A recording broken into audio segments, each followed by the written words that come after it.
Hey. Happy Saturday, y'all. Welcome back to Scared of Beautiful.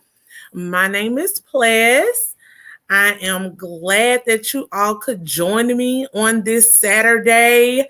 Um, I was planning to go live a little earlier, but the weather was acting a fool, so I tried to wait till it calmed down a little bit, and it's still going. So we are going to get into it. Um, Hey y'all. Hey, how are you today?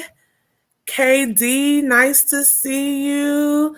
Tequila, how are you? Happy Saturday to you too. Wonder Woman, Marshall, great to see you. Please, great to see you too, Wonder Woman. Happy Saturday, Miss Pamela. How are you all? Don, hi, please. Hi, Don. Crystal, Alessandra, glad you're back. Thank you. I'm glad to be back, sis. Thank you for always being a great supporter. Y'all know I love Married at First Sight. Like, I love it. So if you watched my video yesterday, I told you this video will probably be, this reality show will probably be the only show that you get like an actual review, meaning like I'll go through the episode. Just to be clear, I won't be going through episodes 1 and 2. This is just like an open kind of chat. I'm going to give y'all what I think about the matches that we have from the couples this season. You saw from the title, can we get some new experts? Please. Y'all, I think I'm finally completely over Dr. Pepper, Pastor Cal, Dr. Viviana. I actually like them a lot. I like them as individuals, but I don't think they're making the best matches. I think this show is becoming too driven by production, and it's sad. Like, I've watched this show since season 1. I love this show. And it just seems like every season they're making more and more just questionable choices, questionable matches. And so we'll get into it. So if you're new here, please subscribe to the channel, like the video, leave your comments. I love to see your feedback. We have 2 rules at Scared of Beautiful. Yesterday, you all decided that you wanted to have a name. I was kind of leery about that. I didn't know if you all wanted a name, but most people yesterday said they did. So what I came up with, as I said yesterday, is my beauties and my bows. So thank you all for being here with me. I welcome you all as a beauty and a bow, or a bow, to the Scared of Beautiful channel. Like I said, 2 rules, real basic. We are adults. We are here for discourse. We're here to engage. We're here to have a good old discussion. Sometimes it might turn into a debate. I am fine with differing opinions, but I am not fine with verbal abuse. So there will be no disrespectful, derogatory comments allowed. My mods have been instructed to delete comments as necessary. If somebody keeps acting up and they need to be put in timeout or blocked, that's what we're going to be doing. The second rule is no face, no place on my platform. So that simply means when we get to the time where it's time for people to call in and give their opinion and their perspective, you have to show your face just like I'm up here showing mine, right? I show my face. Everyone else is going to show theirs on my platform as well. I want to see you. I want to engage with you.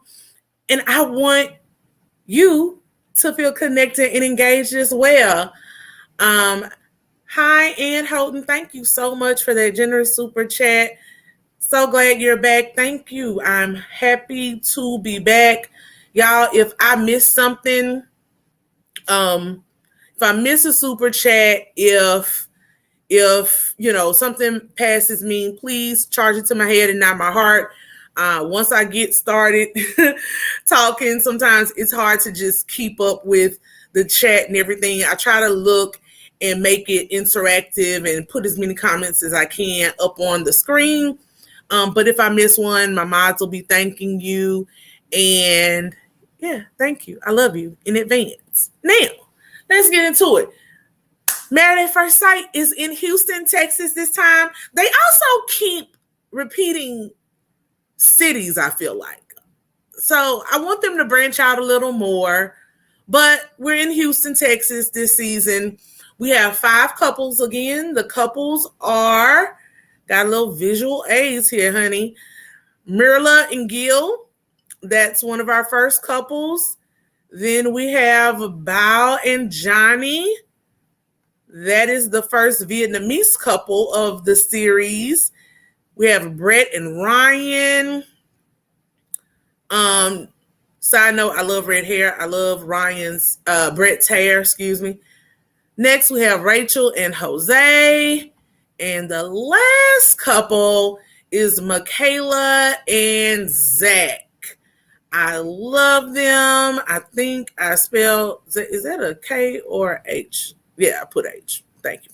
So, I think he spells it with an H. I like to spell people's names wrong, y'all, because people always misspell my name. And I don't like that. And I know when you have a different name, people sometimes misspell it, although Zach isn't really different. Anyway, that's neither here nor there. I digress. So we get the other thing that I'm over on this show, the 2-hour shows are okay. But one reason why I didn't really start covering this as soon as it started back was because they kept having these like 3-hour specials. The premiere was 3 hours.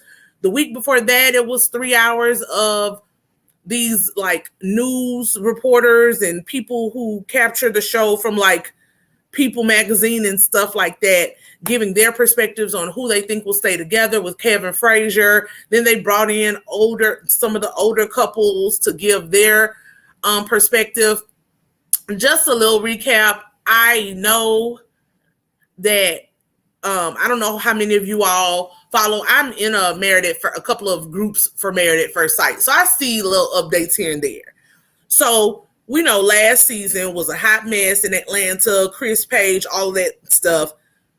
Only one couple, y'all. Although they tried to fool us on decision day and have 3 couples stay together, only one couple actually has stayed together longer than 6 months. And so that's Vincent and Brianna. They're the only couple. Recently, 2 couples, Virginia and Eric, and Clara and Ryan, announced that they're filing for divorce. They weren't good matches to begin with. So even though they tried to play it off, I honestly don't even think they were really ever going to stay together. I think Virginia and Eric just wanted to get on couples cam. And so, yeah, now they're getting a divorce. It is what it is, honey. So now these couples, we're in Houston. First, like I said, they introduced us to Mirla and Gil. Gil says he wants this 90s R&B type love. He is a very romantical. He has trust issues because his dad was killed in a home invasion. So it takes him a lot to really get close to someone. Y'all, this will be a recurring theme, just so you all know. For me, therapy is very important. And I don't know what kind of vetting process that they do with this show, but it doesn't seem to be a very good one. Now, yes, everybody, all humans are going to have some issues. But when you are pairing people to get married, I think you really need to look at their childhood, their backgrounds, the type of families they come from. And not that you should ever disqualify someone. Well, maybe you should sometimes because of their background, if it's like horrible. But you should really ask these people, are they doing or have they done any work on themselves before you jump into a marriage, right? You know, for me, hearing that he had trust issues and that they were rooted that far back, it's like, okay, what type of healing have you done? Because almost all of the people that they selected this season were in their 30s. So in your 30s is when you got to stop, kind of making excuses. You have to start trying to take some ownership, become more self-aware, and start working on yourself. So I like Gil a lot. As y'all can see, the man is fine. He is fine. He is tall, dark, and handsome. Merla didn't like that bald head. We'll get to that later. I love a bald head. He's a firefighter. He seems to have a very good heart. I really, really like him. I think he's an overall great person. I just don't know if he was ready to be married, per se. Elaine Lee, thank you so much for the super chat. Let me see what you're saying. Reparations, exactly, players. It does seem the show would better vet these contestants. Girl, amen. Denise says, yes, he's nice on the eyes. He is gorgeous. Nola K says, nice eye candy. Next, they show Merla. We get some more background on her. Her tagline is Picture Perfect Princess. Also, y'all, a lot of red flags went off for me in a lot of the individuals' reasons for wanting to be married, right? Merla said she wanted to be married because she was tired of interviewing men and being a third wheel with her friends and family members. She's one of the few that still unmarried. For me, that's not really a good reason to want to get married. Like, especially not married at first sight. It left a lot to be desired. She grew up poor. I noticed that a lot of these individuals that they chose this season grew up from really impoverished backgrounds and have struggled and fought themselves and made very good lives for themselves. So I'm proud of them on that end. But I just find it interesting that it's almost like, again, something in production or something, they chose these type of people for a reason. And it could be because society likes to see an underdog. Society likes to see people, quote unquote, rise from the ashes or the rose that grew from concrete. But that can be, whenever you're dating, you really have to look at someone's childhood and see the traumas and the issues that are there and see how they have gotten through those things or worked on them, as I said earlier. So Debonair, hey brother, he says they vet the people by how they look. Probably. Amber, the original, says maybe they should dig a little deeper and make physical appearance way less important. Have they ever had a plus size bride? I don't think traditionally plus. There are some people who were, no. I mean, size is very weird. I don't think I've ever seen anybody on there that I would say was more than like a size 12. I don't think. Little Boss Lady, thank you so much for the super sticker. Raw and Uncut Piano says you do have to consider childhood. Yes. So next, Merla says her short list for what she wants in a man is that he is tall, dark, and bearded, and that he enjoys the same lifestyle that she does. And her lifestyle is a very fancy one. She likes nice things. She likes to travel. She likes to go to nice restaurants. She will not abandon the lifestyle that she has created for herself and wants a husband who can maintain that. TC Banks says, yes, Arrested Development wasn't just a TV show. Childhood trauma show up. Absolutely. Savvy Mama says they definitely should vet them more. Some people never get over childhood drama. Absolutely. Her friends at the dinner let her know that she is very picky and not willing to compromise. Not good traits for somebody who claims they want to be married.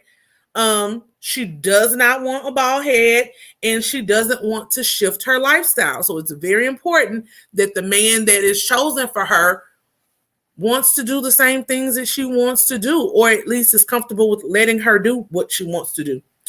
The experts, however, think their impoverished backgrounds will help them. Okay.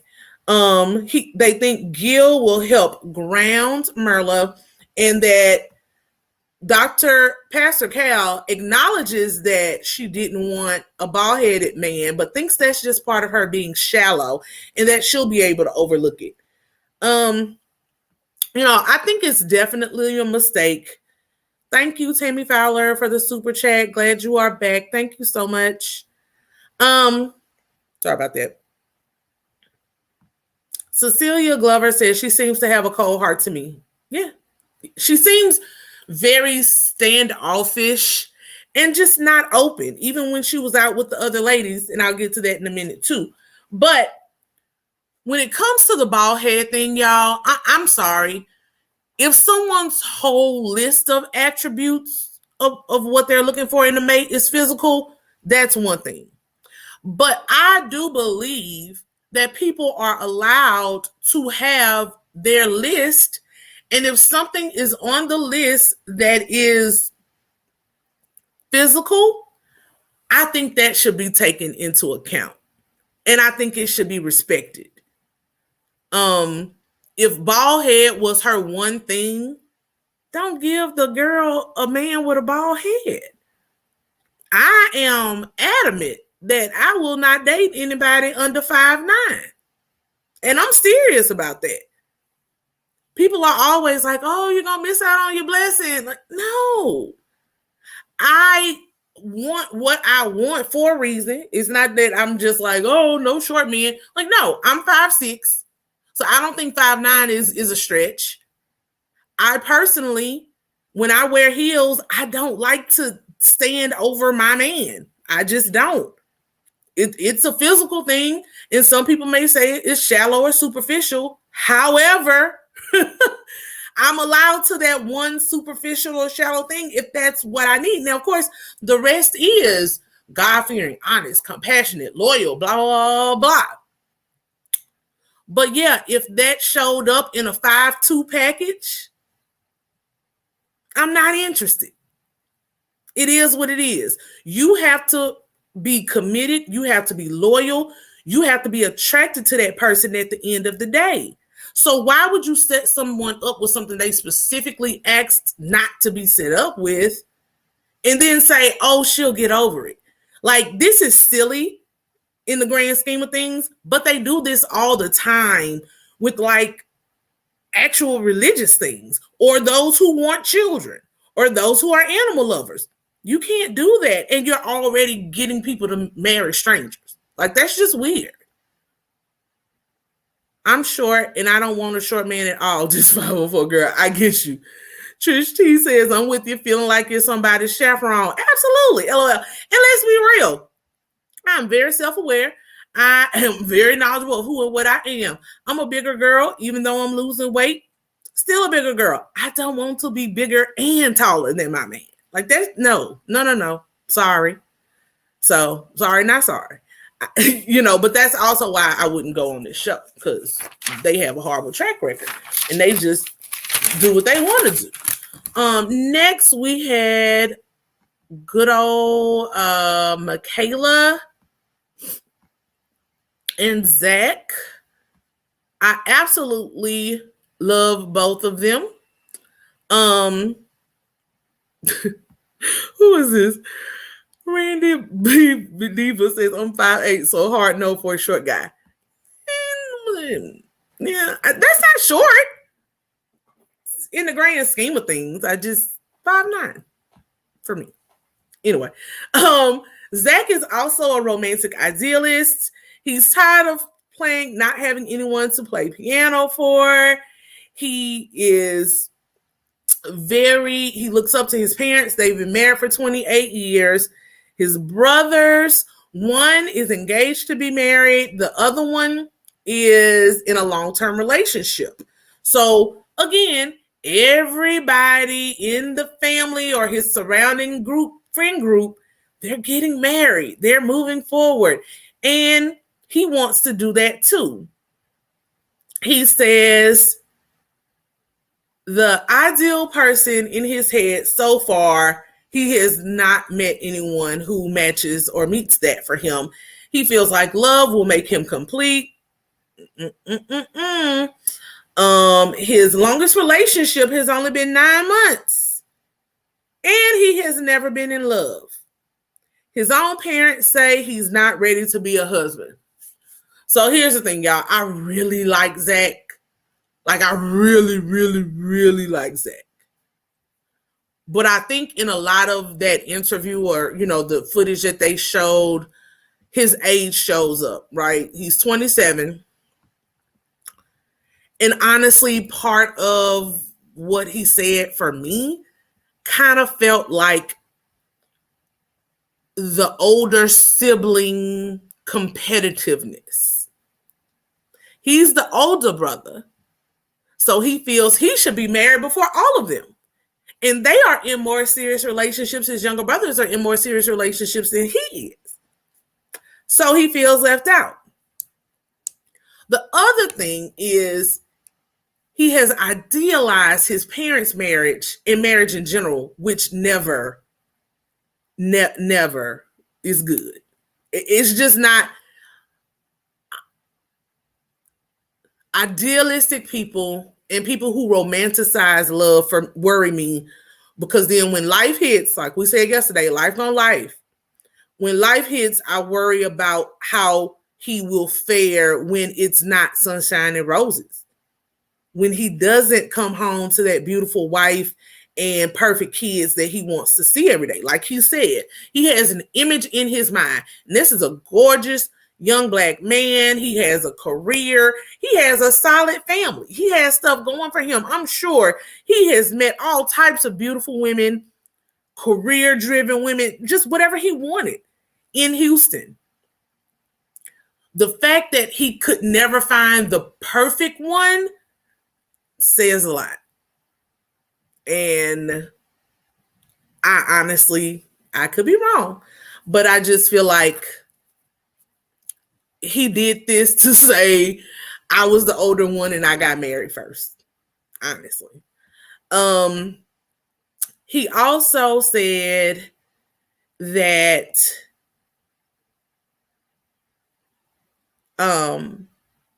he has never been in love before, and his longest relationship has only been 9 months. That's not marriage ready. Not. Then he says he feels like love will make him complete. And I think that's where I feel like the age is kicking in, because love can't make you complete. You have to come into your relationships and into your marriages as a whole person. And I know y'all are like, you're single too. I am single. And it's because in my 20s and early 30s, I was this person. I felt like, oh, if I meet a good man and we're going, and everything's going right, I'll be complete. I'll have it all. No. No. You have to be happy with you. You have to work on you. You have to be solid and complete within yourself. And then you find you a good mate, and y'all are, a good complete package together, and you can build and grow. And so I just think he's looking for a woman to fill some type of void that unfortunately no one can fill. Loving Light said, yes, he said that several times. His brother is engaged and the other is in a serious relationship. Absolutely. Rana Campiano says he wants to live his life in stages. That is not like how life works. I agree. Sharon says Zach is 27, too young. He doesn't know himself yet. Got to get the dog out. LOL. I don't know. Zach don't even look like he might have a little dog in him. I don't know. He came across kind of straight-laced to me. And then his parents saying that he wasn't ready for marriage was another, hey, your own mama say you're not ready. Michaela is dubbed the stubborn sweetheart. She is a realtor. She's 30 years old, so she's 3 years older than Zach. And her friends say she is a very stubborn person, very bullheaded when she wants to be. She was homeless at times in her childhood. Her father, unfortunately, was killed, seems like wasn't too long ago, by a drunk driver.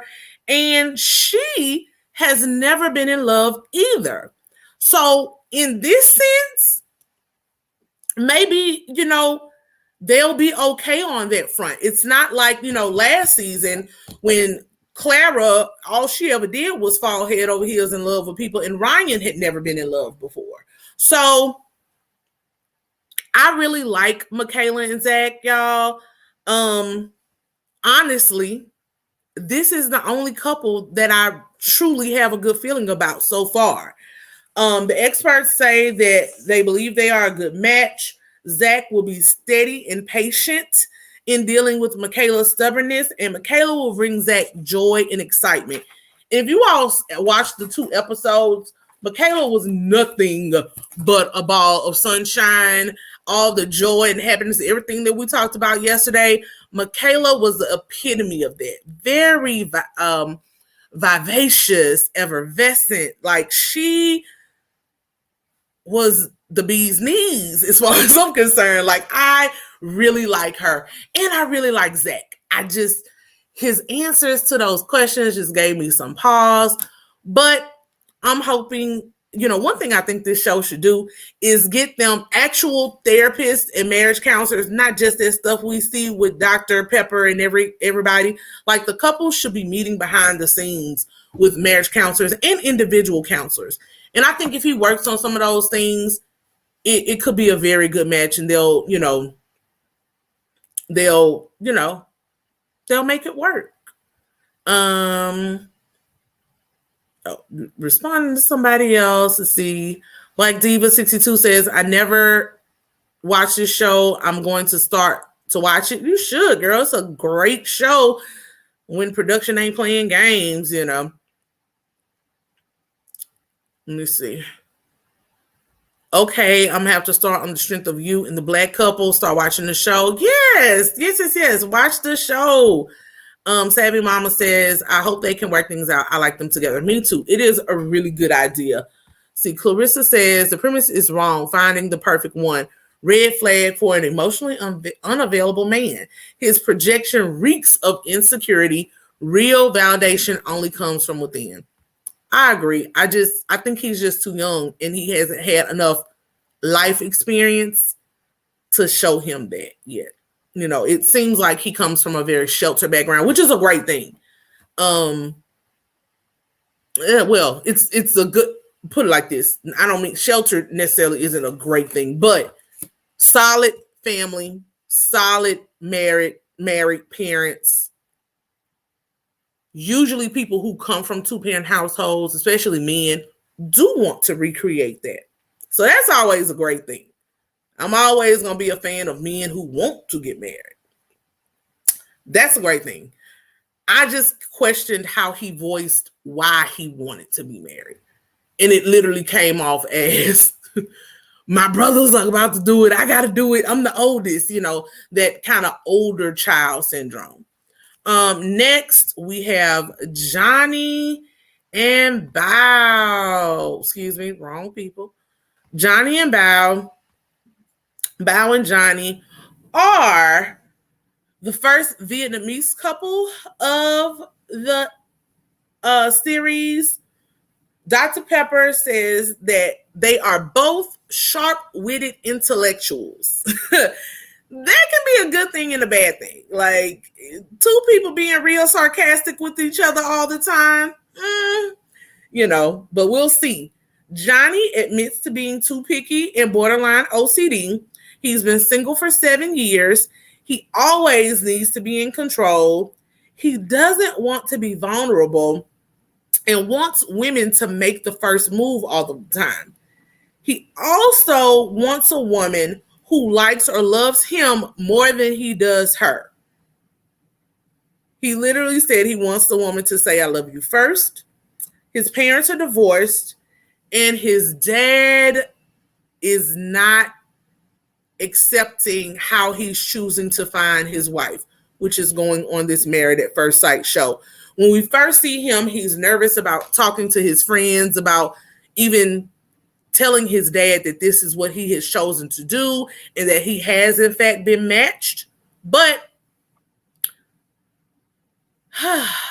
he will try to do it anyway because that's his dad and he wants his dad there.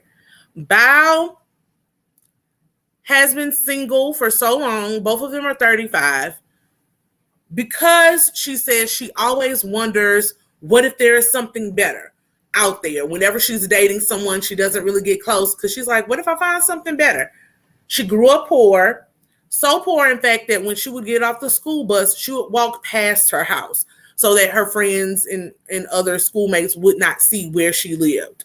She does Excel spreadsheets for everything.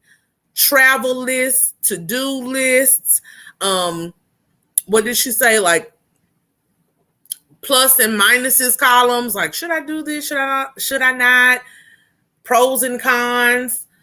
She wants her person, and she believes that the risk and reward analysis that she's done about this show could pay off for her. She is the only girl in a family of boys, so her brothers are happy for her, but they call her hot-headed and stubborn. She wants someone that is more flexible than her.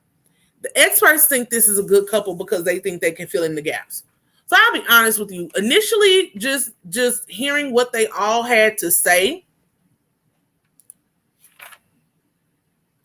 I didn't see how the experts put them together, other than the fact that they're both Vietnamese. Johnny himself labeled himself as OCD and picky, and said he wanted someone more flexible than him, but then they went and picked somebody who's actually seems like more strict and picky and OCD. She's actually gives off borderline neurotic. We'll get to that later. But I didn't see it.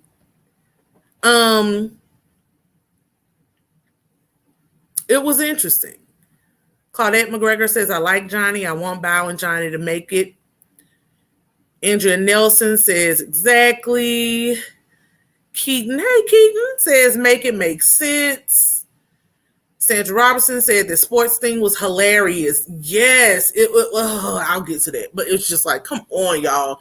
Really? Really? Kasia Battle, thank you for the super stickers, sis.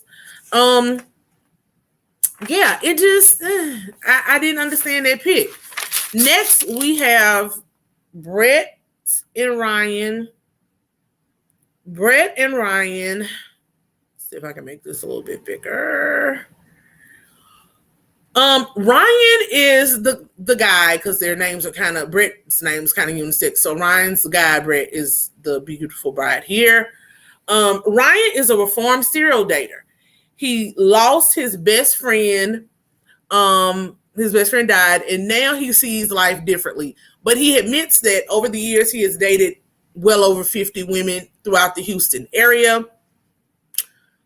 His parents are shocked when he sits down and tell them that he's been matched and is getting married in 2 weeks, and they don't think that this is normal. His sister says he falls in love easy and always has a flavor of the week or month, and she's hoping that he can find his flavor of a lifetime. That was nice, a nice thing to say. Next, we have Brett, beautiful bride here. She is hopelessly devoted. She has not been dating at all. She hasn't been intimate in over 2 years. She prefers quality over quantity and favors deep connections and conversations with people. She has always been committed in her relationships, but never felt that she received the same level of commitment. Her parents have a strong marriage, and she's been told that men find her intimidating. Her friends characterize her as a dreamer. They both like The Notebook, and the experts think they are both very sensitive, athletic, competitive, and have common values, so they think this is a good match. Now, for me, I'm going to tell y'all, I actually think this is a horrible match. Hoes need to go with hoes. And I think it's just kind of unfair that Ryan has been working on herself. She's been celibate for 2 years, and they go and put her with someone who's all over the place. Just on what he's shown us so far, I don't know if Ryan is going to be able to give Brett the commitment that she seeks. I don't see it.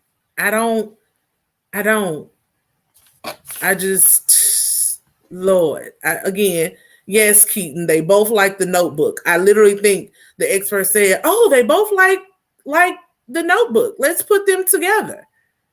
Lorene Brown says, I don't like this match at all. The experts have been wrong before. Girl, they wrong all the time. This 50 girl says, I don't know about these two. Ryan always looks weird and confused. Chris Law, one says, Ryan sounds like he's going to get bored and need a new flavor of the month. Absolutely. Absolutely. And I think this is almost like when they set up Matt and Amber. Especially how her friends characterize Brett as this hopelessly devoted person. When you immediately give yourself over to somebody and give, and the other person is used to being a taker, I don't know. Amber, the original, says this match is so unfair. She's going to be so hurt. I agree. I think I can see her being hurt. Next, we had Rachel and Jose. Rachel wants someone to cook for. Oh, Lord. Sorry, y'all. Let me take this down. Rachel and Jose. Rachel wants someone to cook for. Her last relationship ended 6 months ago. The guy was cheating, so she ended the relationship. She liked living together with him and wants to do it permanently. She likes having someone to cook for, someone to come home to. She likes living together. She has a pattern of dating the wrong guys, has a history of being accommodating and molding herself to her man. She feels that she is ready for marriage. Her friends say that she is too accommodating and doesn't speak up enough. Now, Jose is Mr. Perfectionist. He's very accomplished. He has bought 2 homes. His car is paid off. He's paid off his student loans. But he's a perfectionist. He says he hasn't found anyone on his level. He is picky. He has a routine. He's very structured. And he wants things done a certain way. He doesn't want a woman who isn't willing to work on a relationship and things like that. He thinks that marriage is sacred, and he looks at divorce as a failure. His parents divorced when he was 18 because his dad was cheating. The experts think they're going to even each other out. Y'all, I think this is another bad match. You have someone who's very strict, very particular, and you put him with someone who admits that she struggles with losing herself in a relationship. She struggles with molding herself to what the man wants. And you pair her with the man who wants to mold somebody. Again, I think this is another potential setup that will wear down her self-esteem when she doesn't do something right or the way he wants it done. And as I said last season with Chris, there should be a rule.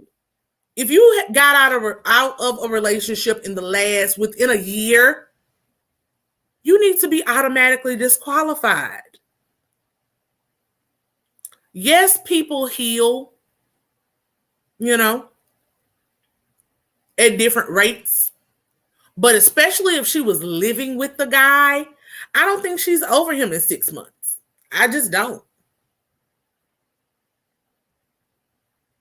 I don't think she should have been chosen And I don't think he should have been chosen either. He should have been on Unmatchables.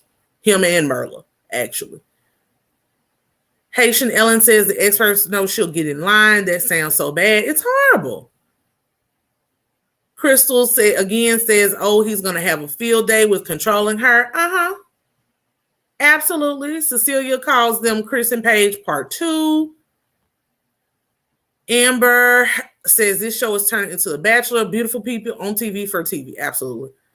Kay Lou says they keep matching people with people who they think will help them grow. Is it working, especially for older couples who are set in their ways? No, it's not working.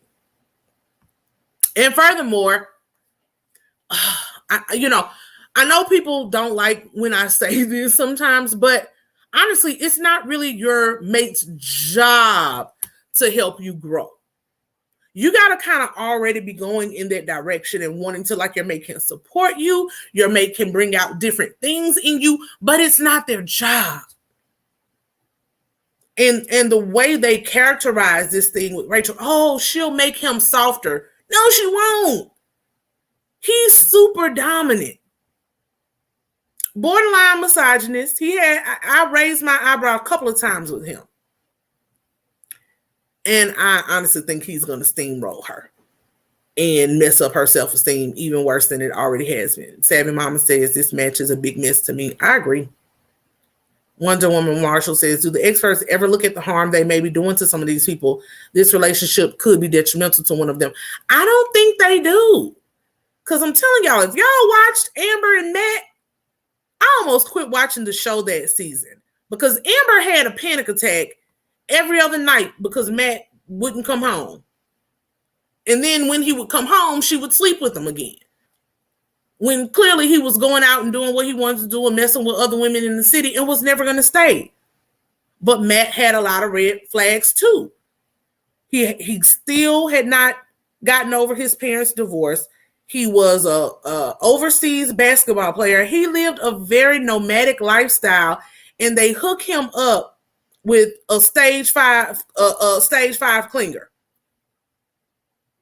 And we had to watch her go through that anxiety and torture every week. It was horrible.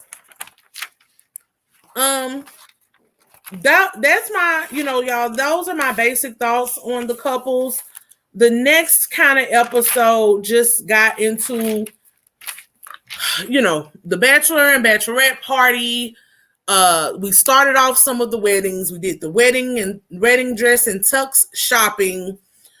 The big takeaways from that, all of that stuff that we saw, was that Johnny's dad did not participate. Johnny was very upset about that. Just for reference, since I know it's so many different couples, Johnny is the Vietnamese guy. His dad would not agree to be filmed, was worried about Johnny and said that this was very dangerous. He didn't want to do it. He didn't want Johnny to do it. And Johnny was very emotional about that part of it. It was so funny watching Gil and Merla in their perspective personalities at the Bachelor and Bachelorette parties. Gil was calling for shots and having so much fun with the guys and the little dancing girls that they had. Merla was like a bump on the log. She was very standoffish. She stayed with her core group of friends that she brought into the Bachelorette party. She didn't really engage with the other ladies. She said she wasn't a dancing, fun type girl. She was just ready to get married. This man asked for someone who he could be goofy with, who he could joke with, and they picked her. I just, as Keaton said, make it make sense. It doesn't make sense. We see some more of the neurotic tendencies of Jose and his perfectionism. He tells the men that he has 256 questions that he has written out that he wants to ask his future wife. Now, when exactly is he supposed to do this SAT questionnaire? Because that's what that is. Like, I was literally like, for real? For real. 256 questions? Like, sir, get over yourself. I don't even know if I have 256 questions, like, over like 5 years. If somebody asked me today to sit down and write questions to my future husband, I couldn't come up with 256 questions. Like, that's just ridiculous. Michaela says that she is unlike any of the other brides. She was living it up, blowing money on them little fake strippers, having fun. You know, this is her last night as a single woman. She had a lot of fun. She was the party. She was the ball of sunshine that she is.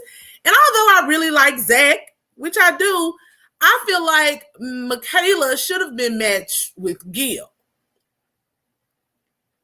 And we just could have left Zach to work on himself a little longer and come back next season to the show. Keaton, thank you so much for the super sticker. Karen Frazier says they set most of these couples up for failure. Yes, they did. Wonder Woman says Jose shouldn't even be on this show. He shouldn't. He should not.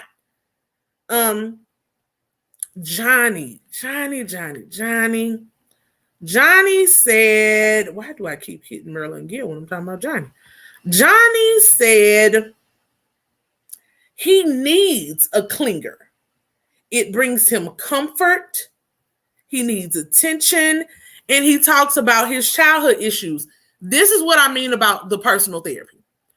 If someone tells you they need a clingy person, that screams insecurity. Screams. Why do you need someone to want you like that? They have to like you or love you more than you want them. They need to be touchy-feely. You know, physical touch can be your love language, but to say you need a clingy woman, that's very interesting. Most men do not want, you want someone who's interested in you, of course, but you need a woman that's clingy. That was very interesting to me. Let me put them back up here. Where the neurotic part of Bao's personality came out, right? So they had to give each other, or I guess they were told to give each other gifts. Johnny wrapped her gifts in jerseys, sports jerseys. She had a complete meltdown. She said she works for cancer research. She wanted an intelligent mind, not a jock or a sports guy. And she is spiraling. Her mom is trying to calm her down. It was way too much. The freak out was way too much.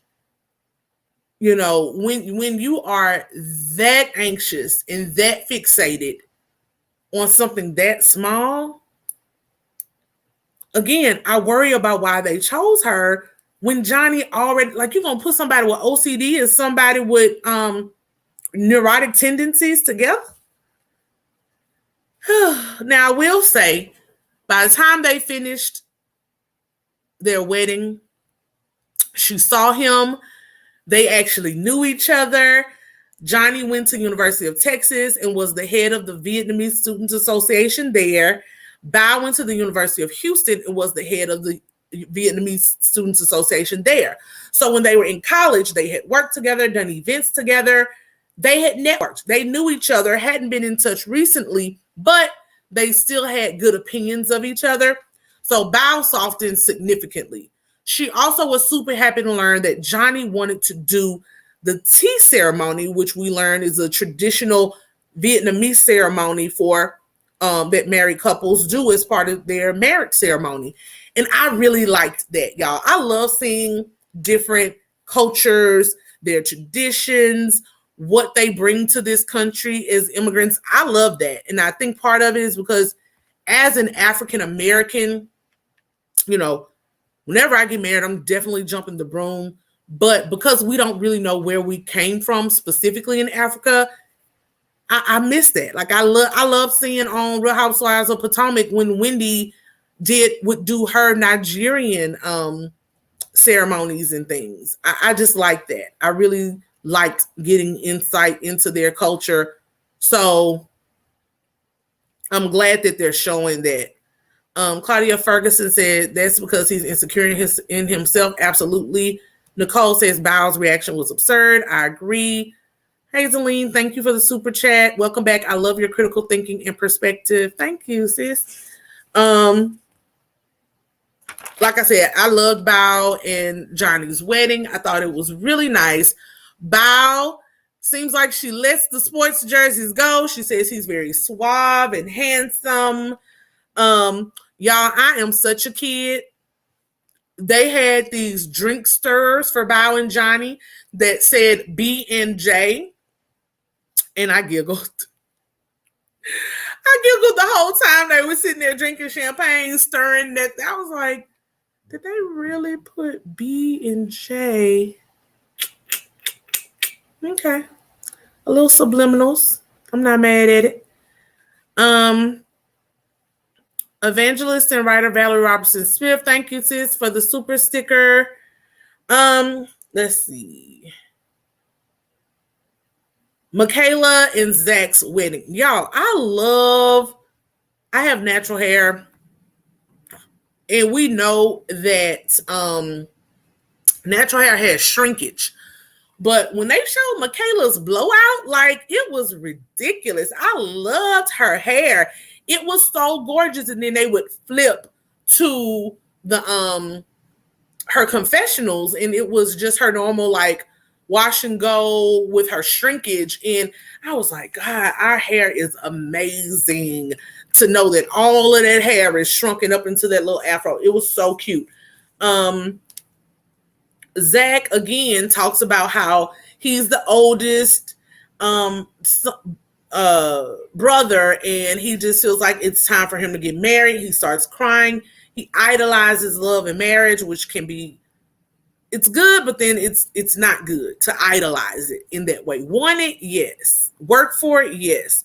But when you idolize something and romanticize something, when the reality of it sits in and your wife isn't there every day in her apron with these perfectly manicured kids, how are you going to take it? Michaela's family, again, talks about her stubbornness, calls her Hurricane K. Zach's mama comes to hug him while he's crying, advises him to go into it with his whole heart and soul. And I was happy to see that, because at first she was crying and didn't really want him to go through with it.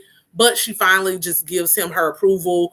And to a lot of sons, like, that's what they need. His mama was there right behind him. So I applaud her for that. Also, Michaela looks just like Khalees to me.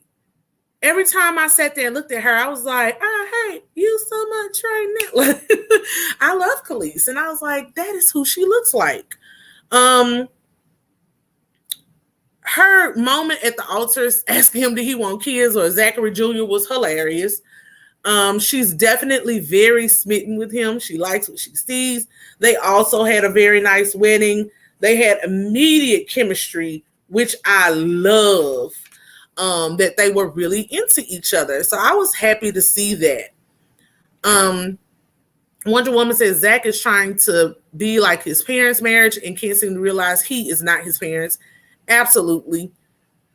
Bree, hey, Plas, hey, girl. Evangelist again says her hair was gorgeous. It was. Little Boss Lady says it's nice to be married, but it's a blessing to be happily married. Absolutely. Terry B says, I think it was an extra piece. It could have been. I kept looking at their hairline to see if I could see like a little wig or something, but whoever did it, it looks gorgeous. Next, they go back to Gil and Myrna, y'all. Merla and Gil, sorry. And she keeps talking about this lifestyle. She's just really giving me Chris vibes. She's giving me Chris vibes from last season, just the female version. She's so rigid and I want this and I want my partner to do this. And again, no tea, no shade. Like I said, I love Gil, but I don't think he's independently wealthy, and he's a firefighter. So you pick a woman who clearly has high standards, high values, and is strict on the things that she wants, and you put her with a firefighter. I would be fine with a firefighter. I don't think Marla is going to be fine with a firefighter. Like we already see in the previews for the next few episodes where he's questioning her spending habits, the traveling, if you looked when they were saying their vows, or not saying their vows, when the pastor was reading off her family's attributes of her, his friends were not impressed. They were not happy. And you can see at this reception for the previews that they're grilling her. One of them called her high maintenance. And Gil himself expressed concern with being paired with a materialistic partner. I just, I don't get it.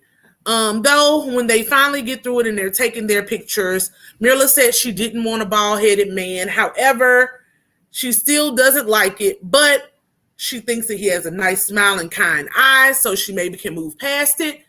However, he mentions that he has a dog, and she's like, oh, okay, well, I won't be walking it or cleaning up behind it. That drove a lot of dog lovers crazy. Again, I don't think, are they not asking people these types of questions? Because somebody who doesn't like animals should not be paired with someone who loves animals. But there's also levels to loving an animal. I don't have a dog. I would like a dog one day. But even if I get a dog, I have limits. The dog won't be able to kiss me in my face or sleep on my bed. Like, just is what it is. But I like dogs. And if you're going to marry someone and the dog is part of their package, for you to say you're not willing to help, the man is a firefighter. Sometimes he's gone for 2-3 days at the station. You're not going to walk the dog and you're his wife? So we'll see how they go. Kaylu says she is going to slow down or he is going to have to step up. Another miss for experts. Absolutely. Claudia says Gil's friend kept rolling his eyes when the pastor was reading. Absolutely. Paula says, oh, no, not Chris vibes. The so-called experts need to change their selection method. Absolutely.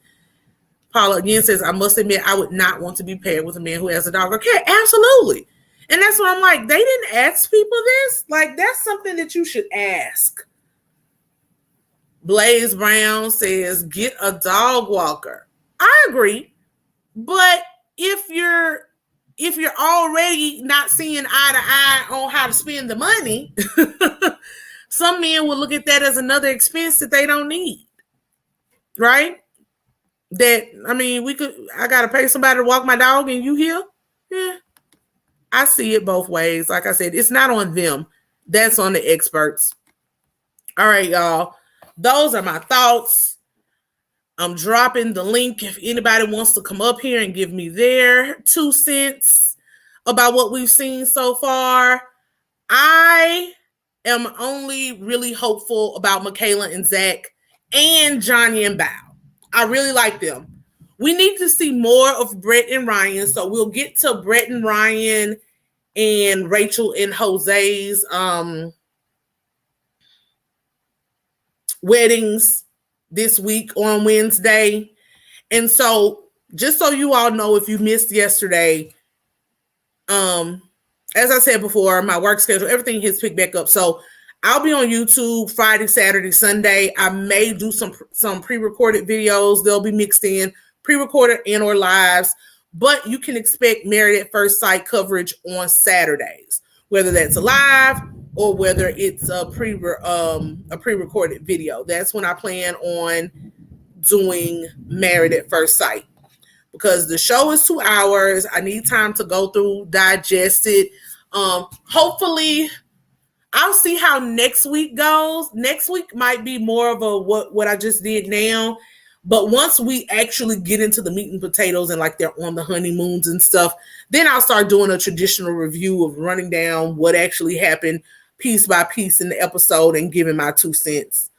Let me see. Terry B says, I think they're giving Mila what she needs to balance her, like the pastor said. I agree, but Mila is 35, I think, 36. Some things it's gonna take, I don't know if she's open to balance. I just don't. As she said, she has worked hard. Especially for career women and driven women who get used to a certain lifestyle. Although you may need to be on a budget, sometimes it's very hard to have somebody come in and assert that budget. I know people, a lot of people in real life that that this is a battle for.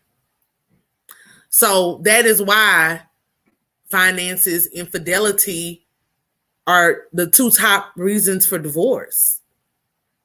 When you have people that fundamentally don't agree on how money should be spent and saved and invested, it's a hard road. And especially with them being, the stranger thing is enough of a monkey wrench to me. That's enough drama. The fact that you're marrying a stranger. And when you deviate so much from what someone wanted, or even their personality differences, this man is fun. This man is the life of the party. He likes to be silly. He likes to joke. He likes to be goofy. When I saw Mila sitting there, oh no, I don't do that. Oh, what's she over there doing? Oh, girl, that's too much. Like, she ain't even fun to hang out with as a girlfriend. Now, hopefully it was just because she was on TV. Maybe she, because she trains principals and she's in the education industry, she's probably very image conscious. But there's a way to be image conscious and still have fun and be a group participant or a team player.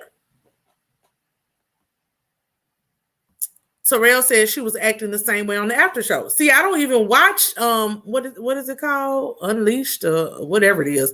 The thing that comes on afterward, but I can see that. Like, you can see that is her demeanor. And Gil is totally not that. Now, I will say, ironically, in real life, a lot of like fun, outgoing guys end up with women who are witches for some reason. It's always very interesting to me. But I don't know. I look, I don't see it. The dog thing, his friends, they don't look like it's too Wardrobes and Things says Unfiltered. That's it. That's the name of the after show. KB says if she was truly image conscious, she would not have agreed to film this show where she marries a complete stranger and cameras record their first 90 days of marriage. I agree. Tristy, Shay, cough, John Legend. Blaze Brown says opposites attract. They do, but you got to have enough key similarities to actually make it work and stay together. And that's what I'm worried about. Like, I don't watch this show because I love, and I want to be married one day. So I just like watching shows like this, and I like the personal interaction and the personality differences. So I really want to see couples work. I want to see the experiment work. And unfortunately, I feel like the experts kind of set some of these people up knowing that they won't work. And I don't like that. I don't want to see somebody destined for failure from jump. I don't want to see somebody who I think is going to be emotionally or mentally abused from jump. Who wants to see that? Like, that's no.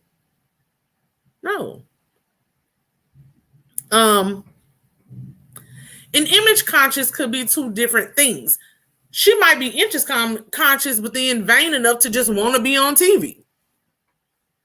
She also said she was tired of interviewing. See, I really think she thought this was going to be a Burger King, have it your way.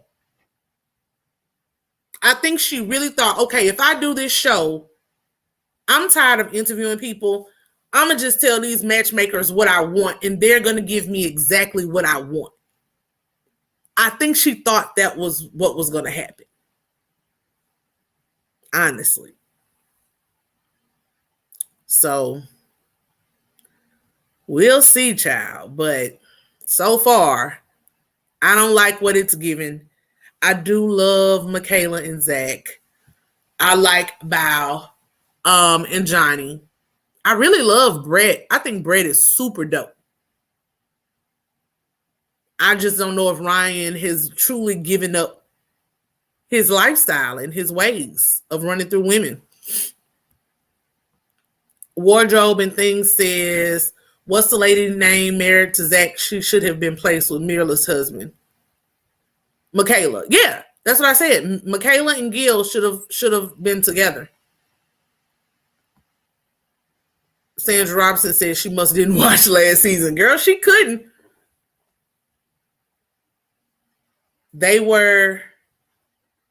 It seems like they got married because when Johnny was talking to his dad, he said he was getting married on January 31st. So had last season even started airing? I don't think so. What y'all think? I don't think so. Or maybe it had just started. Yeah, because it started on New Year's. So I don't think we had seen enough of Chris yet to know. And if they were getting married on January 31st, they had applied before then. So maybe she saw the New Orleans season and thought it was going to be like that for her. I think that might be it, girl. Hey, Ples, missed you, boo. Thank you, Marissa. Missed you too.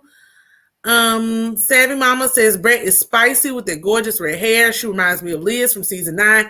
Yes, she is. I hope she is not person as well. Liz has grown on me a lot since Couples Cam. I didn't really like Liz in her season, but I like her now. Checking You Boo says people want immediate gratification and are not willing to take it slow and get to know each other to bond and build solid relationships. Absolutely.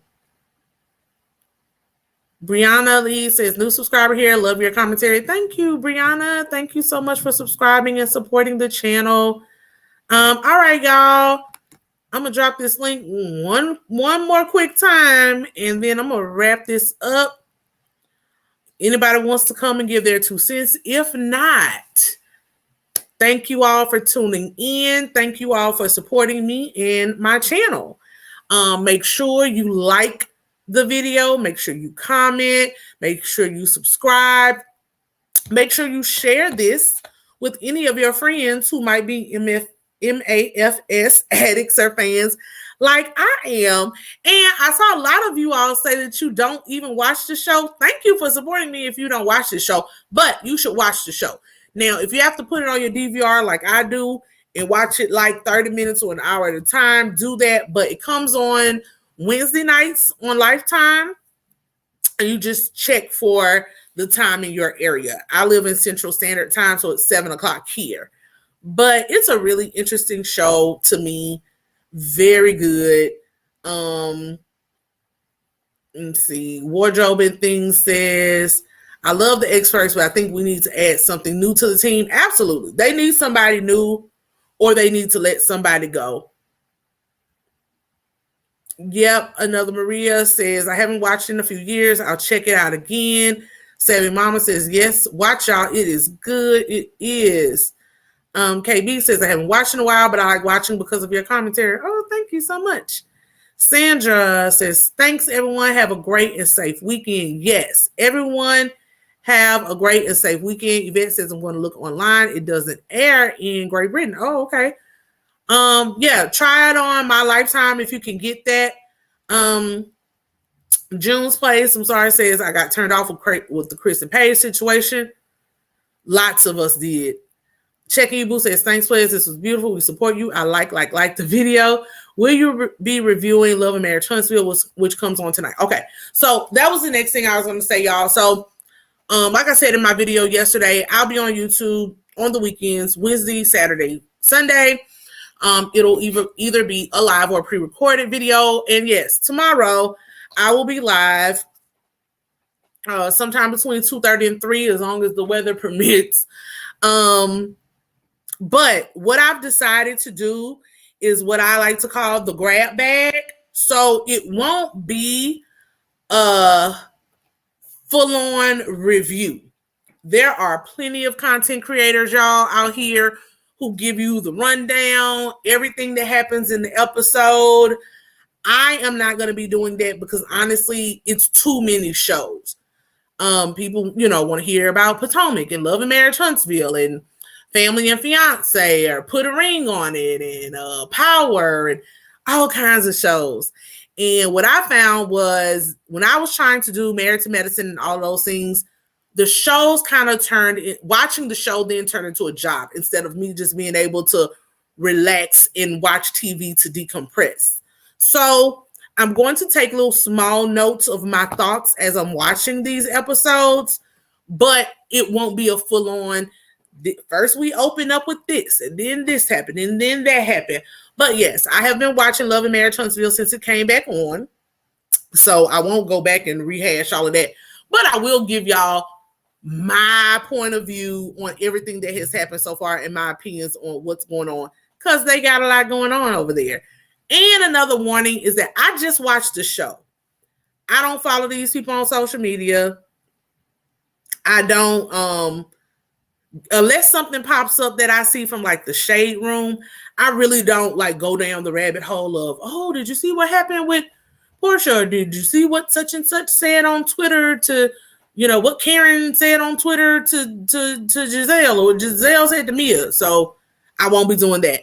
But also, not just reality shows, the grab bag will be anything that's going on in pop culture, hot topics that I would like to talk about or address. And yeah, that's it. So that's what I'll be talking about tomorrow. Blaze Brown says, will you take notes on Love and Marriage Huntsville? Yeah, that's what I'm saying. I'll give you a brief, breakdown of what I'm saying. Crystal says, please talk about Martell and his issues. Girl, he got tons of them. Zelene says, I'm lost, but listening to your commentary, I don't watch this show since first season. All right. Well, go check it out. They're just getting started. Let me see. I just had somebody pop in. Hey, Popcorn, how are you? I'm good. Calling from Philly. Hey, Philly in the house. All right. Yes, we are. All right. So I love Married to Medicine. I love this show, but I think now the experts, the beginning, the first, like, I'm gonna be honest, I watched the first season and then I watched the Philly season. And then I went back and started watching all of them again. Mm-hmm. And I think that it's overproduced now. Mm-hmm. It is. I feel like the experts do some matching, but the producers add a little effery for us to keep watching it. And I don't think it's Married at First Sight like how Doug and all of them at the beginning what it is now. I really absolutely think. And I could tell because it's so overproduced that now that it seemed like Pastor Calvin and all of them, they don't check in on them as they used to as the first one. Nope. And remember how they used to show you how they used to live? Like, oh, we want to see how you live and all that stuff. Yeah. They don't do none of that anymore. Yeah, they didn't do it. They did it a little bit. Did you watch early on? They did it a little bit. They went, but that was like the general casting special. To me, they need to do more once they've actually picked the cast. Right. Because they went through the parentage law and all that kind of stuff. Even they giving us 2-hour episodes, they could really dive into those little things too, since they giving us, instead of giving us 2 hours of fluff. Like fluff. Yeah.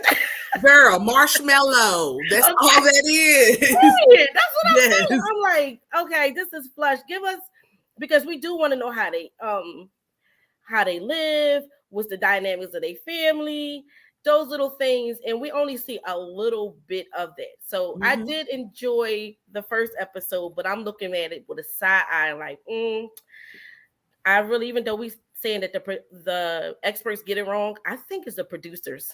Yeah. I think that's who's leading it now.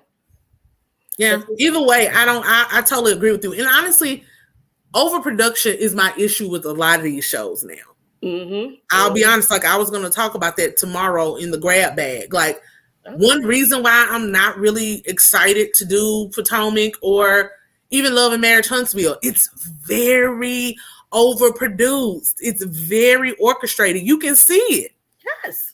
You know, I'm over it. It is, I hate it. It's so manipulated now versus the genuine. Like I remember when it first started. One thing I do like that they did production wise was made them stay in like a new apartment. Right. Because I did think that was too hard. I thought that was too hard to marry a stranger. Then you have to decide if I'm going to move into your place or you going to move into my place. That was too much. So I do like that they moved them into one big apartment complex or whatever.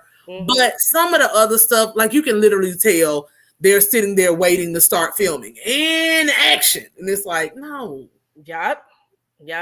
And orchestrating scenarios too. And breaking the fourth wall. Like they did too much of that to me last season with Paige and Chris. Yep. Like the girl, Paige was going to walk out and the expert is like, you don't think you can do it again? Do what again? Why are you making her go through that? Like, let her walk out, film her walking out and slamming the door. Yep. And I hope she cussing too, because she should be. I would have been. Like, it's so fake. It's not fake, but it is. Right. Yeah. Right. Produced. Right. It's just like they said, these are real people, real lives.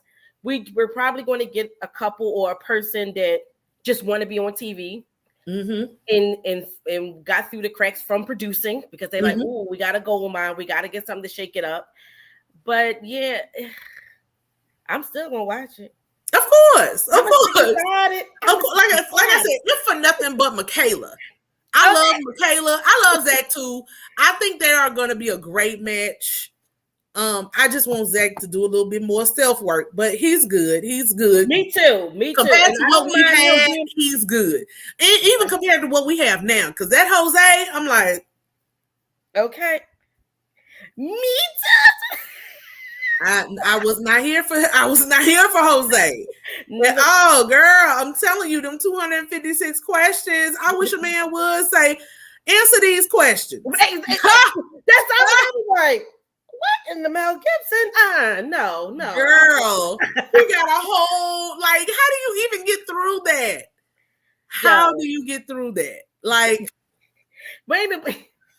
And then she was, damn, I can't think of her name, but she was like, he's bald.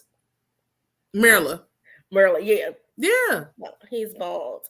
And they all look really nice in their own way.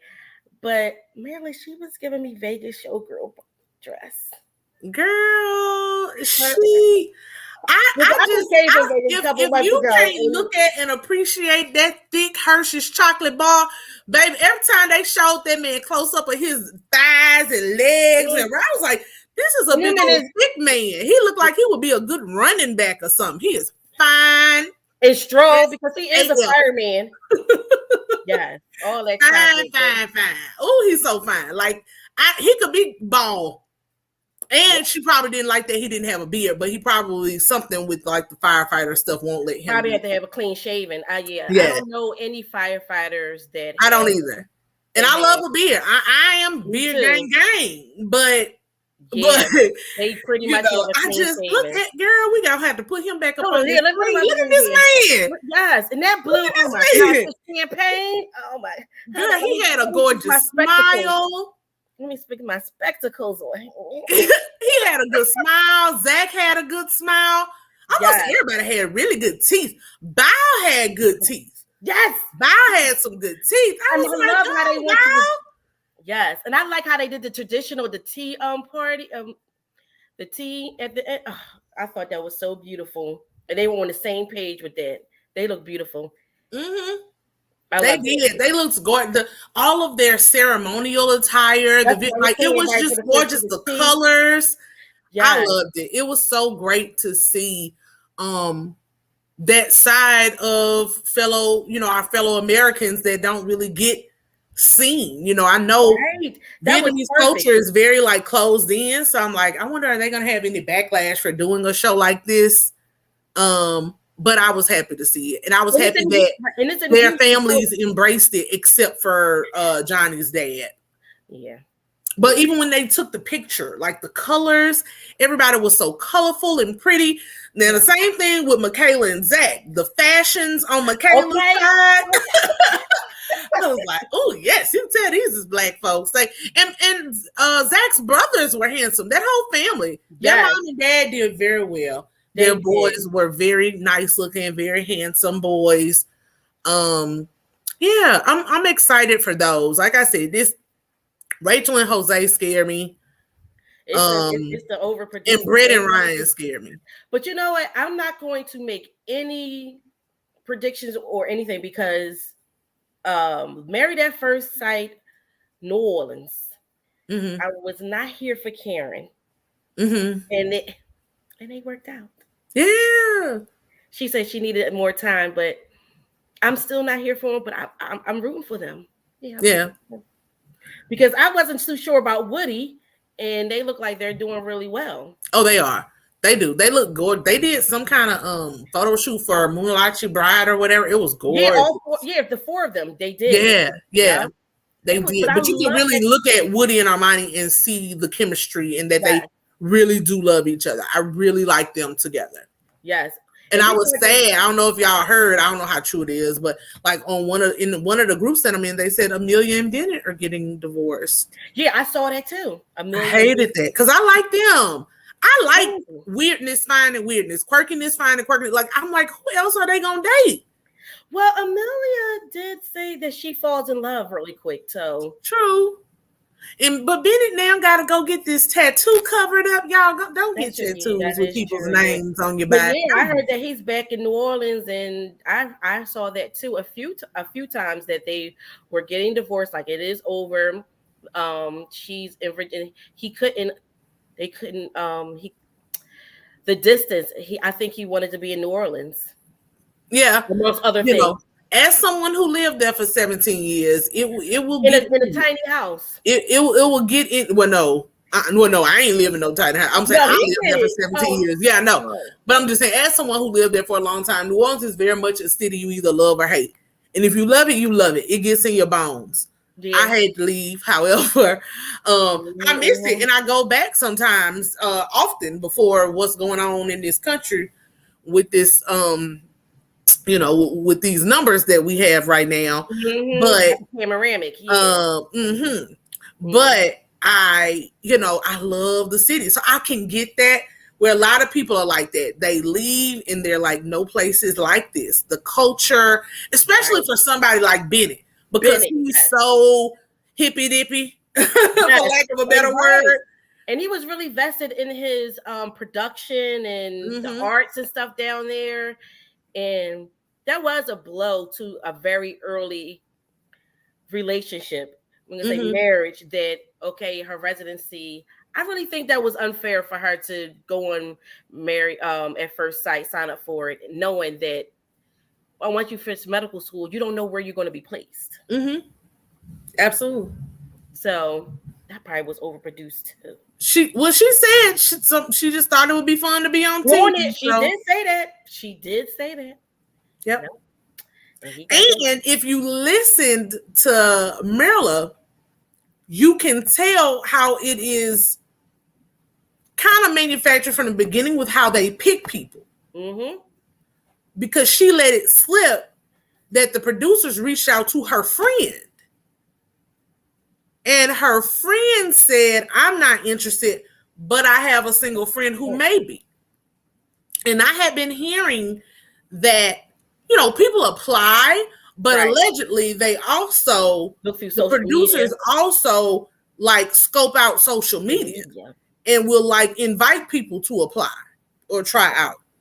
So I think she kind of let that slip a little, like, oh yeah, they got in contact with my friend, and my friend didn't want to do it, and so they suggested They me. left it in like, there. But they left it in there. Exactly. So, yep, they left it in there. And it's so funny. But I think they don't be thinking people gonna catch it. Yeah, so that's what that is. They always showing somebody open up their laptop and like they're doing the filling out that questionnaire. Exactly. That probably had 256 questions on it. Like girl, I'm not even gonna lie. One of the reasons I've never done like Match.com and eHarmony, because you have to go through so much. Girl, I'll be like, never mind. I don't want nobody. I'm not answering all of that. Me too. I was like, I do, because I'm divorced, so I've been divorced for a minute. So I'm like, all right, I'm ready to get back out there. I'm gonna go ahead to Match, like I said, eHarmony. I said, you know what? You must really have to find somebody to be on eHarmony because they give you all kinds of questionnaires, and I'm like, I don't have the patience. If I gotta keep clicking through pages, I'm good. Which might be why the Tinder and all of that stuff sucks too. But it's like Tinder. I was like, Tinder is so easy. Tinder, Bumble.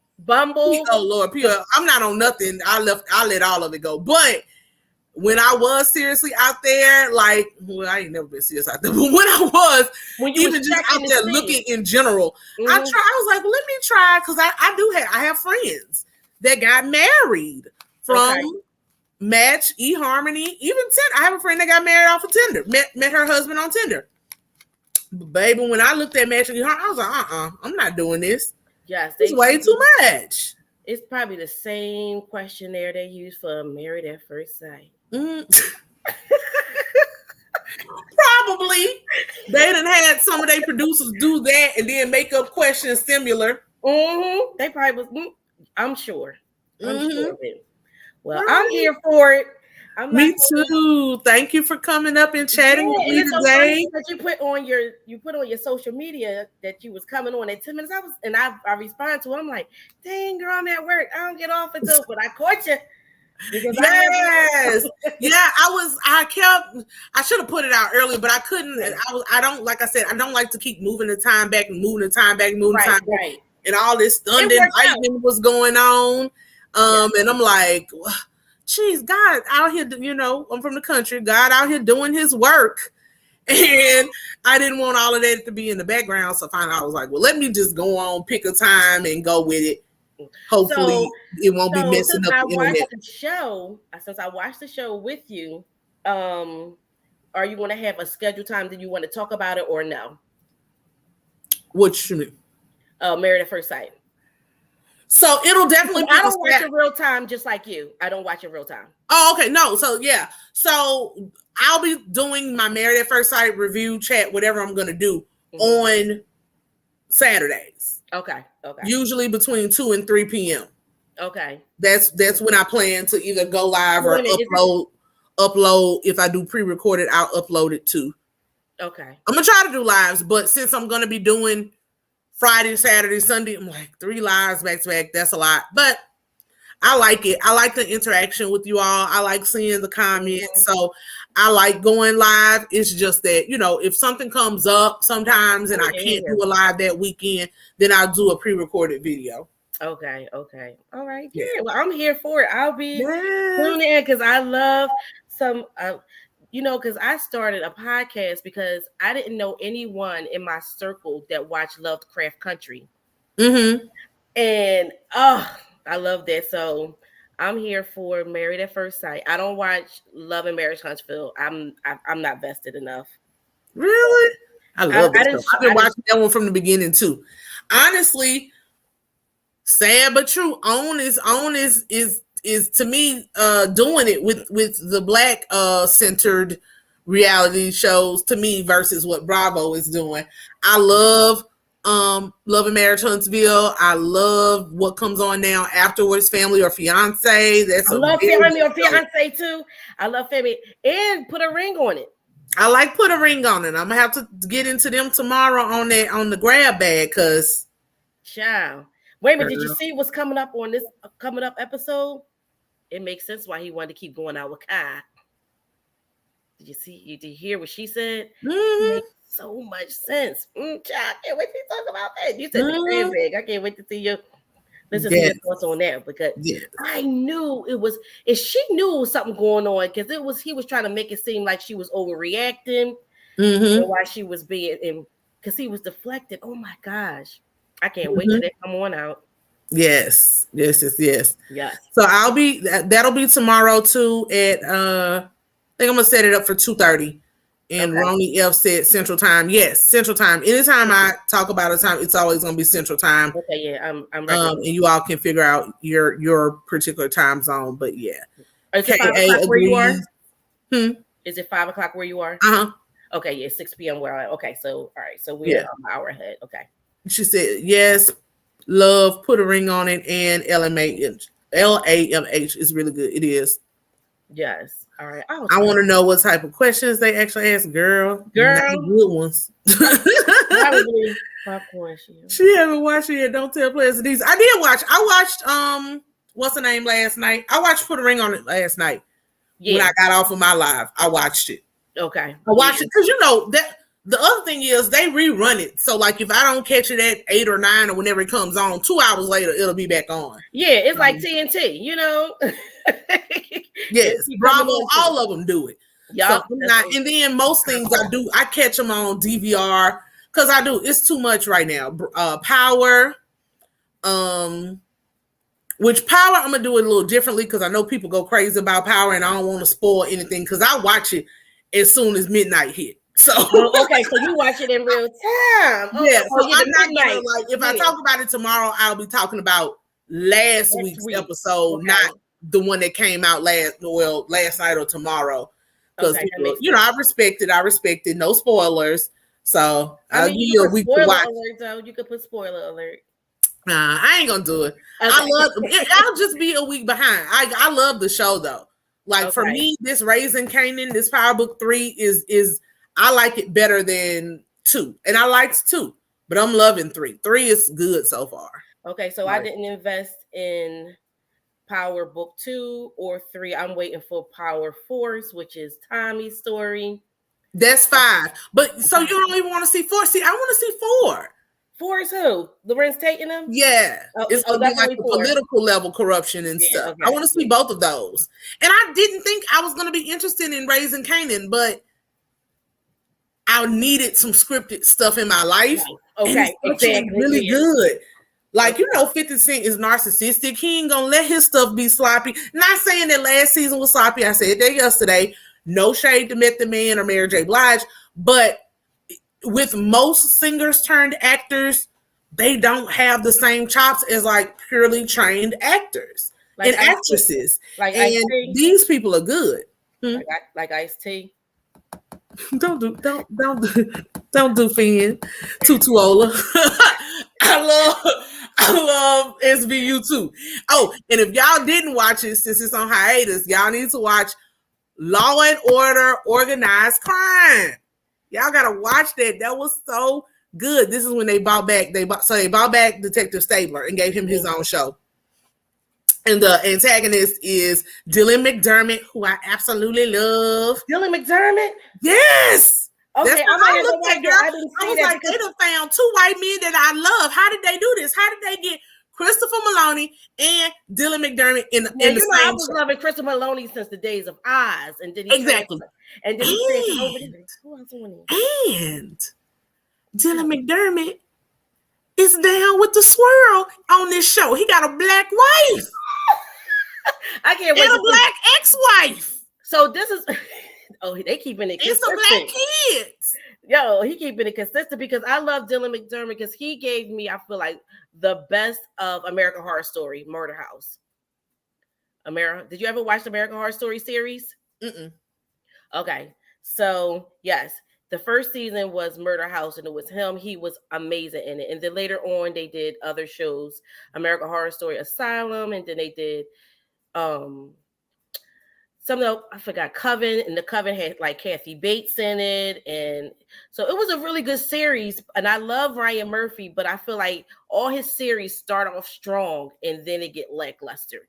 Mm-hmm. That's why I didn't watch Power Book 2, because I felt like Power.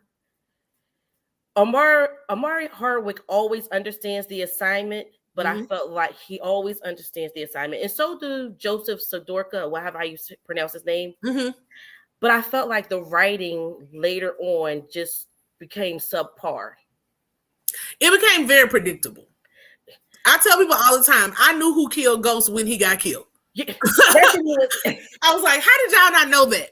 All you had to do is listen to context clues. Yeah, and it wasn't even a big. It was like, oh, okay. Yeah, but it was clear. It was like Tariq went to him. Yes. And told him about what Kanan said he had done to his friend. Yep. And he said, why would you do that to your friend? And Ghost said, whatever, I can't remember what the friend's name was, but he was like, I went to him and I gave him one last opportunity to make it right. And he didn't. So if you watched it play out, Tariq went to his daddy and said, Daddy, do you really think I need to turn myself in? Blah, blah, blah, blah. And Ghost was like, yeah, son, I'm going to figure out my political, connections, how to make it work. But he had already broken that boy's heart so many times with false promises. Yeah. So that was his last chance that he gave Ghost to make it right. So he didn't make it right. So he went and shot him like his daddy did his own friend. I'm like, how y'all ain't see that? Like, that was so easy. Tariq is Ghost. Yeah. It was so easy. It was so easy. I wasn't surprised. We was like, yeah, yep, it was him. Yep, it was him. Yep, you're right. Mm-hmm. Well, I'm looking forward to us engaging on your page about all the shows that we've been watching. But I definitely am going to watch Law and Order, because I did not know. Yes, Organized Crime. It came on right after, like, they did a welcoming episode that crossed over into SVU. Okay. Because that's always a big thing. Like, right, yeah. Stabler been in love with Olivia since. So they thought, I ain't gonna tell you what happened, but yeah, it was very emotional, and so they came back together, and then it ends up with him coming back, and he's now over this organized crime unit, which follows. It actually is very reminiscent on Power. I'm like, what's his name? Dick Powers. Y'all been watching some Stars or something? Wait a minute, isn't it Dick Wolf? Dick Wolf, that's it. Dick Wolf. I'm like, y'all been watching Power, because I got it mixed in because I was saying Power. Because he's Dylan McDermott's character is this crime boss. This is mafia type boss person. Almost like Ghost. And so he is leading it out. But I'm worried about, because SVU is in season 22? I'm like, how are they going to drag out one detective versus one big crime boss for 10 plus seasons? Or maybe it's finna start being like how to Get Away with Murder and all of those Scandal and all those things where they were only really written to be 5 to 8 seasons or something. Right, exactly. Yeah. And I hate that, because I really, oh my gosh. It's like when you really like your shows, but then also you don't want to see the show jump the shark. True. Like Fast and Furious. I love the Fast and Furious franchise. I'm going to watch 9 just off the strength. And if they do a 10, I'm going to watch that one too. But it jumped the shark like after Fast 5. It's like each one becomes more and more unrealistic. Like, I don't know if you've seen the recent ones, but it's like, you think a race car is going to beat a submarine? That's what I was like, I like action, but make it, again, like Keaton said earlier, make it make sense. It's not making sense. Yeah. So that's what I don't ever want. I don't want it to go on so long where, like you said, the writing gets subpar, nothing makes sense. No. But I love Law and Order. I saw somebody say in the chat, when WeTV has their marathons, or when USA has their marathons, I will watch the original Law and Order, Criminal Intent. The short one that they had with that Anthony Anderson was on, I forgot what that one was called. SVU, and now this Organized Crime. I watch Law and Order all day, every day. But well, I think the one with Anthony Anderson was in the original Law and Order. It was just the no, he got a spinoff too. Let me see if I can figure out what it was called. Because I remember him because I think when Jerry Oldbrack, when the good dude that passed away from cancer, I think he was on there. Yeah, I think he was one of the last of it because I remember how he said they made him, how he wore the beard and all that stuff. I think it was the original. It was the regular Law and Order. He started in that one, and then they gave him a small spinoff. It was how they did. Yeah, how they did with what is it? What's that? It used to be on CBS. When it's a crime scene, CSI. Mm-hmm. How they did try to do this. Let me see if I can figure out what it was. I did. It might have been the LA one. LA? Oh, they had a Law and Order LA? Oh, yeah, that didn't last very long. See, and it's so crazy because since the panoramic, I really haven't been watching scripted shows on a regular basis. No, I have been watching scripted shows. I haven't been watching network TV. Mm-hmm. You know, like ABC, NBC, and all that stuff. I've been looking at cable shows. Because they was coming through like especially last summer with Lovecraft Country, with Insecure. Mm-hmm. So, well, maybe Anthony Anderson wasn't on this one, but yeah, they had two. They had a trial by jury, and the trial by jury was a live one. Okay, and then they had LA. Okay, which it says, according to Wikipedia, had 22 episodes, but only lasted one season. That it wasn't. I was like, I know it was a black actor in here. It wasn't Anthony Howard. It was Terrence Howard. Oh, it was Terrence Howard? Oh, mm-hmm. Oh, I didn't know Maine was in there. Okay. Well, yeah, exactly. Okay. All right. Yeah. But I do believe Anthony Anderson was in the last few seasons of the original Law and Order before. Yeah, he was. Yeah. Okay. Yeah, that's what I'm. Let's see. Faisa says there was Celine. I love the new Law and Order. Girl, it's so good. Faisa, hey, girl, let me watching the Susan hang up over here. I'm gonna be turning on like, okay. It's so good. It's so good. Faisa says there was a Law and Order Great Britain or UK too. Oh, okay. I didn't even know that. Look at them. Look at them going on international. Black Diamond said race car swinging on a string rope. Thank you, girl.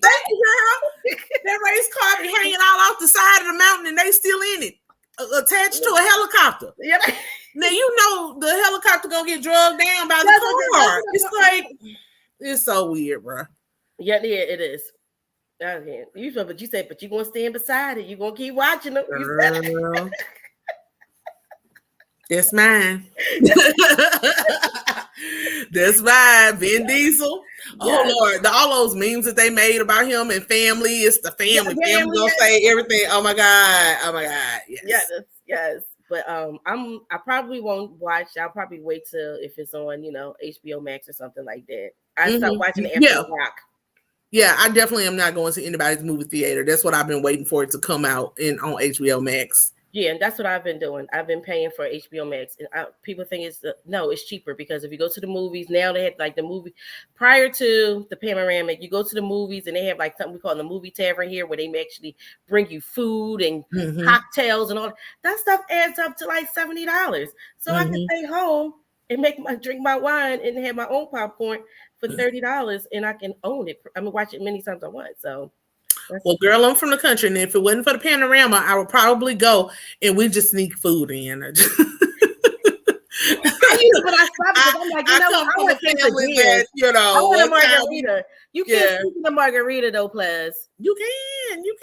Not a margarita, but a daiquiri. If you're in New Orleans, you can go to New Orleans Original Daiquiri. You can get you a good daiquiri.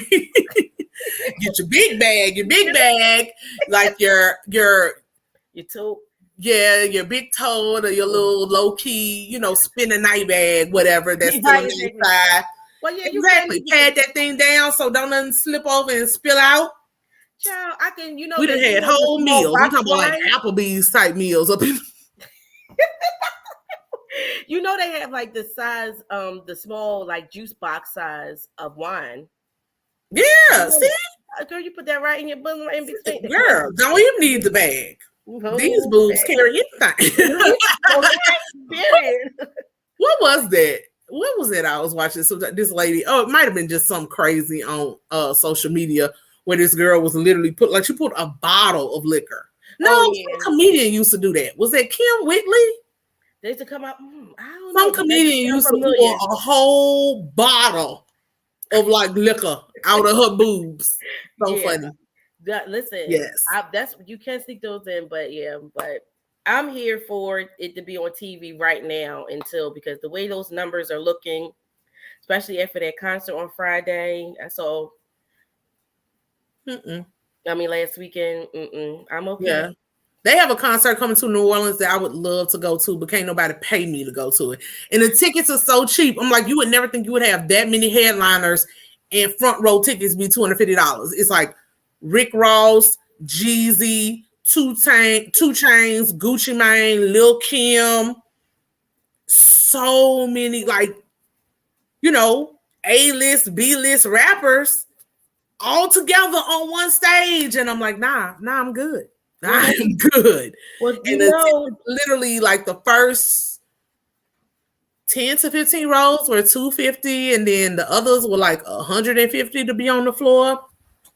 I can't do it. Well, Philly do Made in America, right? What's that? So Made in America is every Labor Day weekend in this huge headliner. And it's really like run by Jay-Z, Rock Nation and stuff like that. So over the years, it was always major headliners. And we have something called the Rocky Stage because it's in front of the Rocky Steps of the Art Museum. And then they have 5 other stages. They have the Title Stage. They have the and other indie stage. So it'd be at least, it's a weekend, 2 days. It's like the East Coast version of Coachella. But the same people, the headliners don't do 2 nights. So one day, so I've seen it when Beyonce was there, Rihanna, Coldplay, Travis Scott. They had the last one, I believe, before the pandemic was Post Malone. So now they're trying to have the headliner. I think it was Travis Scott and Post Malone. I'm not sure, but it's been going on for almost like 10 years. Every weekend, people all over the world do the Made in America, and you couldn't pay me to go there anyway, even though it's an amazing experience and everything like that. I have Tidal. 1 year I didn't go because it'd be so hot sometimes it'd be really, really hot. 1 year I didn't go, but since I have Tidal subscription, I watched it on my Tidal.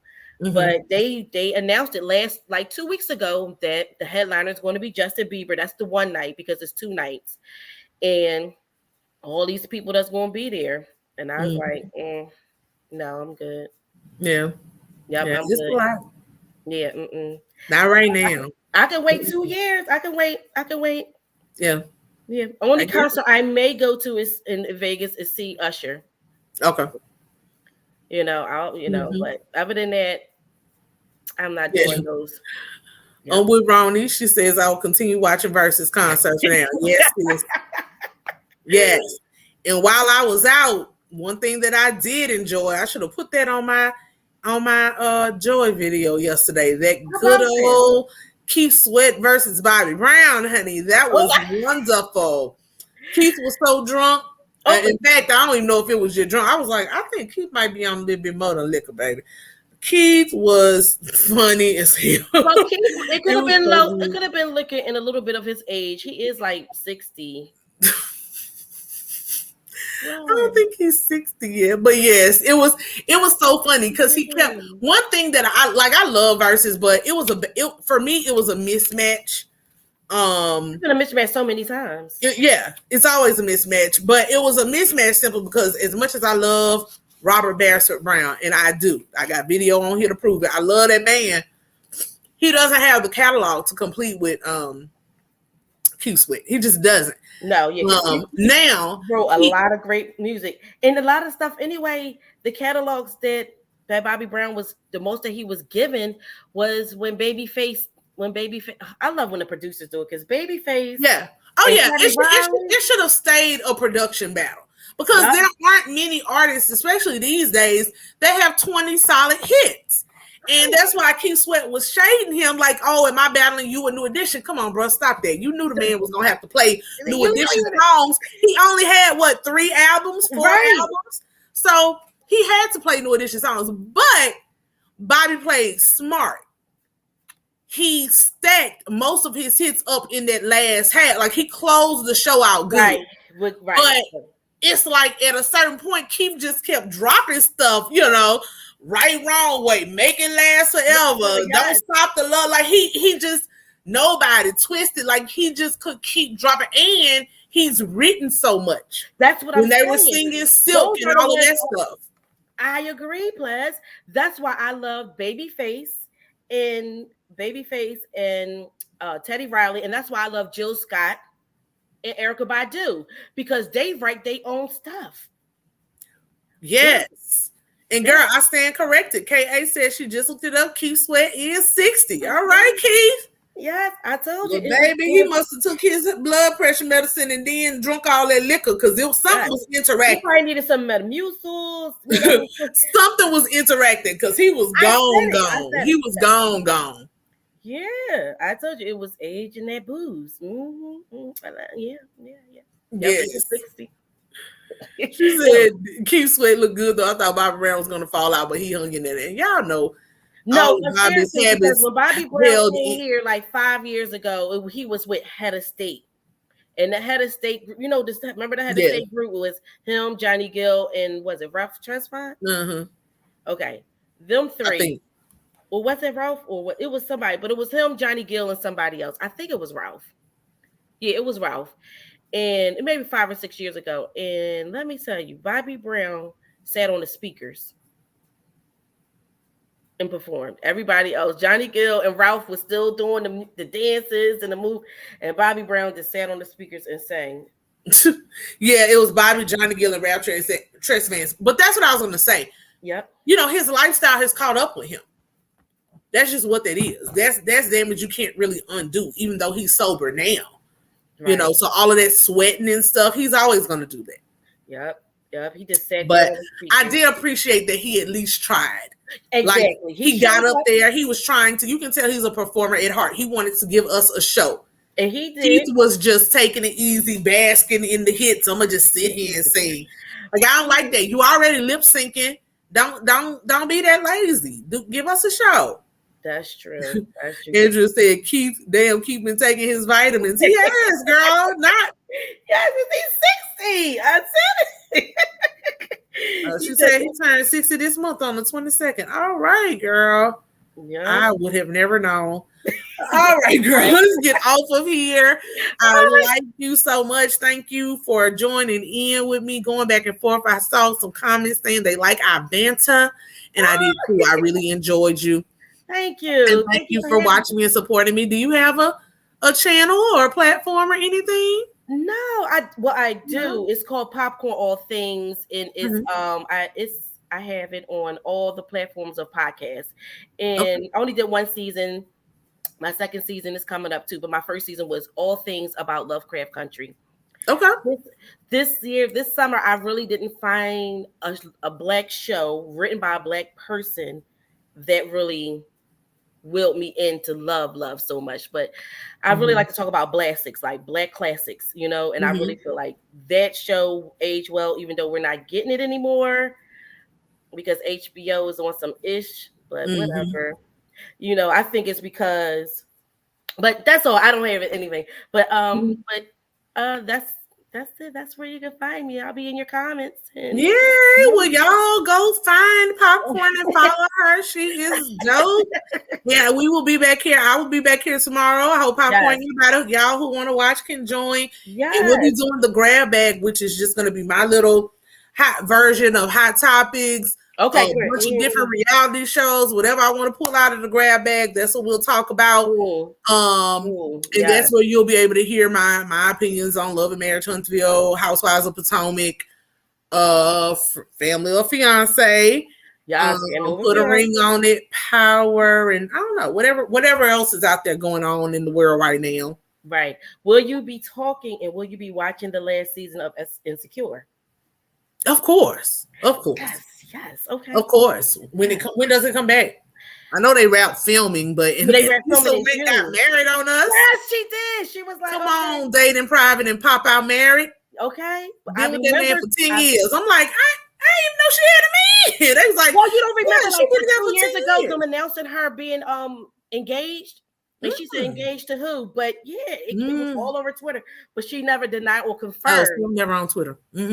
Yup, she didn't. Yeah, she did never deny or she never denied it or confirmed it. But I remember her being engaged in the whole group. Yeah, she went to the French Riviera or something. Yeah, it was gorgeous. It was gorgeous. Yes, yeah. And a custom Vera Wang. Come on. Custom, okay. And guess where Issa, you know where Issa started at? And guess who was there? You know, right here. Yup, right here on YouTube. Right on YouTube. Black. I used to watch that back in the day. The Adventures of an Awkward Black Girl. Yes. Yes, yep. I loved it. And it's so funny because Thug Yoda was there because I follow him, you know, the one on the show, Thug Yoda. And he was on Awkward Black Girl. He was the one that used to talk like yes.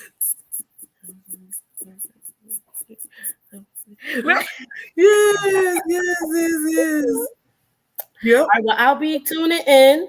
Okay. And I'll be seeing you soon. Yeah. All right. Yes, sis. See you tomorrow. Yep. All right. I'm Popcorn from Philly. All right. So I see you. I got your Popcorn from Philly. Y'all go find her in her podcast, and hopefully somebody I think said that the show is coming back on AT&T TV or something. So maybe you can get back to your love of reviewing her, of reviewing Lovecraft Country. Well, what happened is that maybe Apple TV, but they said Apple TV.